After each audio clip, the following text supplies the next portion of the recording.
Laba kulan oo aad u xiiso iyo xamaasad badan ayaa caawa laga ciyaari doonaa horyaalka dalka Sacuudiga. Macquul miyaa in uu Cristiano Ronaldo ku guuleysto horyaalka maadaama laga sarreeyo 3 dhibcood oo kaliya, isla markaana ay ku hogaaminayso kooxda Al Ittihad.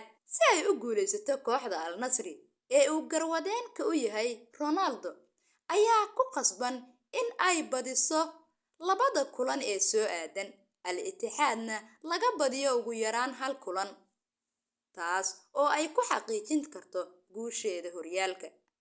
Xidigaha Al Nassr waxay rajo weyn ka qabaan inay ku guuleystaan horyaalka dalka Sacuudiga, iyaga oo garab iyo gaashaanba ka helaya laacibka weyn ee Cristiano Ronaldo, kaas oo ay la soo wareegeen xilli ciyaareedkan.